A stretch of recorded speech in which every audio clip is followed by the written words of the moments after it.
Hey, welcome back to Kult of Athena's YouTube channel. I'm your host, Tom. Today we're looking at a new company that I've never reviewed before, Landsknecht Emporium. So with this blade, this is a Karl with a beechwood grip. You're going to see the extended nail, which is what you're seeing on the crossguard extended here. Take a look at some specs of this one, up close looks, and a little bit of movement with the Karl. Let's get into it. Basic specs on the Karl are going to be 35 3/4 inches of overall length, 6150 high carbon steel, so a nice steel quality that Landsknecht Emporium is putting on this one. And we have a 28-inch blade. This is a straight blade. If you're not familiar with messers, they're considered also to be called war knives because they are single edged. So there was a little bit of some grace there. It's not considered a sword because it doesn't have two edges, or at least how the rules were at the time as the story goes. So the whole back of this is completely dulled out. It's a very thick spine. So you can play higher guard positions and not have to really think about having an edge on you. Not that you would do that anyway, but with single edges, you can even rest it into different positions here, and that way you know it's a single edge. Solid feeling blade, 1 pound, 15 ounces. Now, it being a straight blade, you're gonna feel a little bit more of it coming around on larger cuts. So even if you are darting the thrust out, if you're hacking, I could definitely see this being one where you'd be holding the center a lot more with these extended positions. I can definitely see bigger cuts as well coming down these X patterns. But I would say this thing is really primarily a thruster. Edge quality, solid edge quality.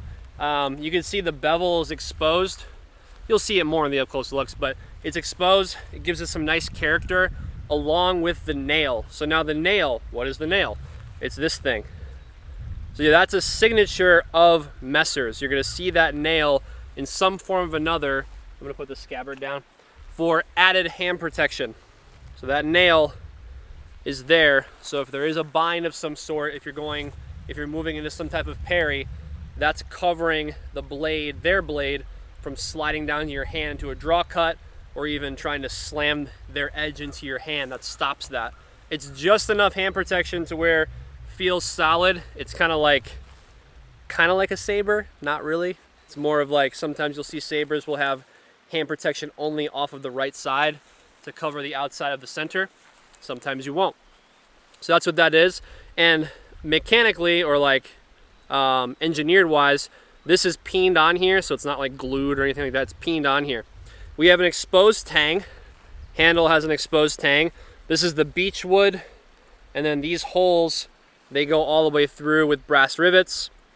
And you're gonna see the handle, this thing's sharp, so you're gonna see the handle gets thicker, and we have a little tiny hook at the end because, again, this is a straight blade. If we're talking about going into larger cuts, especially if we wanted to cover our flanks or even go around the head, you do want to have a little bit extra in case your hand was to slide down. Not really a messer you would be going two hands with. It just seems kind of silly. But if you do want to go into more of like a handshake grip, like modified saber, classical saber, or even hammer, you got enough room where you don't have to hold this perfectly at a right angle. You can even go hammer and kind of go a little bit more down like that if you chose, depending on what you want to do with this blade. All right, so before adjusting it, this is how it comes standard. Obviously, I have the belt over my shirt so you can see it. Normally, you'd have it over, but you can see how this is lower than maybe you've expected for a sword to be carried. And this is so you can actually get the blade out. Again, this is more horizontal than I personally like it because I haven't adjusted the clips yet, or I haven't adjusted the belt loops. There's 2 belt loops right here with holes already cut out, and 2 over here as well. That way you can get to this and you can adjust it accordingly. Same with the belt here. You've got holes punched out already in the leather. I have it kind of loose, not really, but then you just take the extra slack of the belt on here and you just tuck it. So that way it's not flying around. This should be where you can kind of like rest your hand on it, and it's also so the draw comes out without you having to feel like your elbow's crooked in. Because then you're gonna cut into the scabbard and then you can't speed draw it, and it's just simply not comfortable to get your blade out. So I'm gonna adjust this now to where This top one is tighter, so it's more on a diagonal. That way I should have a more clean draw. Let's take a look at that. All right, so now I did some adjusting, and you'll have to do that with your own proportions. You're gonna see it's slightly more on a diagonal. Before it was straight up like this, and it's kind of swaying. You might like that. I personally don't. I like this to be more on a diagonal. So whether you have your hand on the scabbard, if you had it a little bit higher up, you have the option with the belt. I like it lower, is I can put one hand on the scabbard, and I can draw this out right into a guard position, either on thrust or even up on cut.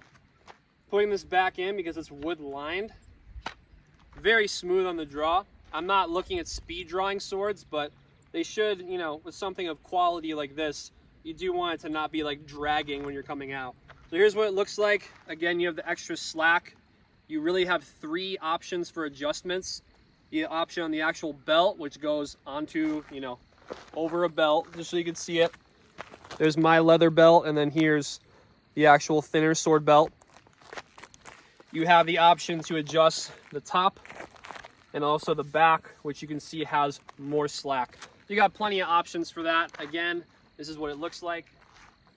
If I was like taking a couple paces, just kind of walking with it, it does move around, but it should be next to your leg. If you have it kind of more upright, it's harder to draw because look at how crooked the elbow is. And then when you're drawing this, it's not gonna be good. You're gonna be messing up your scabbard and don't want to cut through your scabbard. So that's it right there. If I draw this out, that's a better angle right there.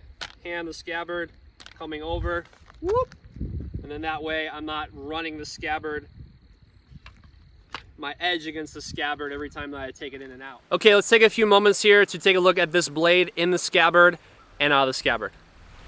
Let's take a few moments here to look at some movement with this Karl Messer. Now I'm working through some larger cuts. I'm working through parries into thrust and just different thrusting guard positions, because Messer, you're gonna see a lot of thrust, especially with this profile blade. It's gonna be a thruster. You got a really good edge on this too, but I also wanted to highlight the thrust through different parry positions. Remember, this is to show you the movement as close to 3-dimensional as possible, since we're not doing cut testing at this point on the channel. Let's take a look at that footage.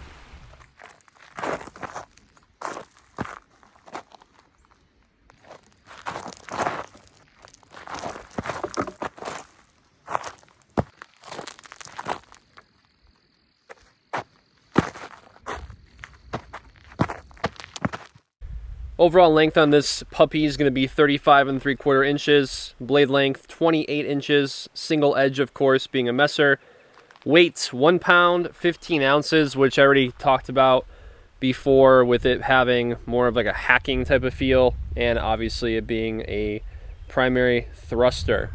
This thing's very sharp. You do not need to add a sharpening surface to it at all.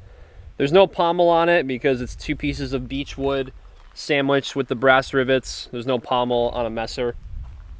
Point of balance is going to be 6 inches from the guard, and the grip length is 7 1/4 inches. Steel quality, 6150 high carbon steel, and we're looking at this from Landsknecht Emporium, and it's a German-Swiss design. Next part to talk about is the scabbard with the integrated sword belt, which we already spoke about, that it has multiple attachments. You can see, I'm getting some up close looks of the attachments. You can see them. Built very well, comfortable belt, and also you can adjust it to your proportions for reenactments, for working sword drawing, or you just want to have a sword belt as well. Hey, thanks for joining me for this quick review of the Landsknecht Emporium Karl Messer with the beechwood grip. If you're looking to pick up something unique from this newer company that we're carrying, Kult of Athena, that comes with an integrated sword belt, go ahead and click the link in the description below this video to buy this one today to add to your sword collection. I'm Tom, your host here for Kult of Athena's YouTube channel. Make sure to give this video a thumbs up, subscribe if you haven't for other sword reviews, and we'll see you in the next video.